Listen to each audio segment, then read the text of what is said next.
एक बार भगवान शंकर और माता पार्वती पृथ्वी पर भ्रमण के लिए निकले। चलते चलते वे एक शांत गांव में पहुंचे। वहां उन्हें एक सुंदर तालाब दिखा जिसमें कई बच्चे हंसी खुशी खेलते, तैरते और आनंद में डूबे हुए थे। परंतु उन सबके बीच एक बच्चा अलग थलग उदास भाव से किनारे बैठा था। ये दृश्य देखकर माता पार्वती का कोमल हृदय करुणा से भर उठा। उन्होंने भगवान शंकर से प्रेम और चिंता से भरे स्वर में पूछा, स्वामी, ये बच्चा इतना उदास क्यों है जबकि बाकी सब तो आनंद में खेल रहे हैं? भगवान शंकर ने स्नेहपूर्ण मुस्कान के साथ उत्तर दिया, पार्वती, ध्यान से देखो, इस बच्चे के दोनों हाथ नहीं है, इसलिए वो तैर नहीं पा रहा और दुखी है। माता पार्वती की आंखों में आंसू भर आए। उन्होंने तुरंत कहा, तो फिर प्रभु, आप अपनी दिव्य शक्ति से इसे हाथ दे दीजिए ना, ताकि ये भी अन्य बच्चों की तरह खेल सके, हंस सके, जीवन का आनंद ले सके। शंकर भगवान ने गंभीर होकर कहा, देवी, हम ईश्वर होते हुए भी विधि के विधान में हस्तक्षेप नहीं कर सकते। हर आत्मा को अपने कर्मों के अनुसार ही फल मिलता है। ये बच्चा अपने पूर्व जन्म के कर्मों के कारण आज इस अवस्था में है। माता पार्वती का करुणा भाव और प्रबल हो उठा।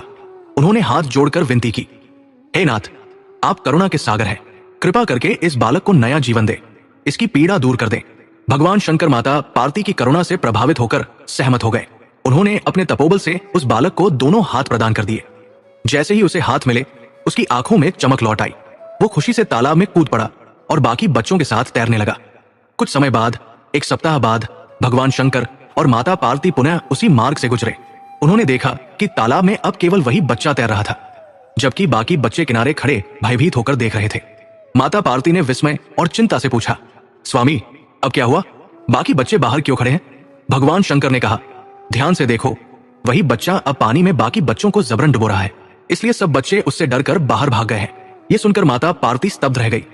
शंकर भगवान ने गंभीर स्वर में समझाया, देवी, यही कारण है कि हम विधि के विधान में हस्तक्षेप नहीं करते। ये बालक अपने पूर्व जन्म में भी दूसरों को कष्ट देता था। उसी कर्म के कारण इसका ये जन्म बिना हाथों के हुआ। अब जब इसे हाथ वापस मिले तो फिर वही कृत्य दोहराने लगा। प्रकृति हर कर्म का लेखा जोखा रखती है, न्याय में कोई पक्षपात नहीं होता। राजा दशरथ के घर स्वयं भगवान राम ने जन्म लिया, फिर भी अपने पूर्व जन्म के कर्मों के कारण उन्हें पुत्र वियोग में प्राण त्यागने पड़े। श्रवण कुमार के अंधे माता पिता ने राजा दशरथ को श्राप दिया था।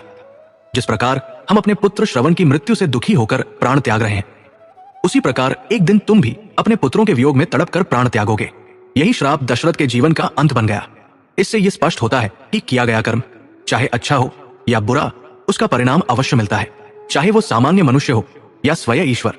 सिर्फ धनवान बनना ही जीवन का उद्देश्य नहीं है, बल्कि चरित्रवान और करुणावान बनना ही सच्ची सफलता है।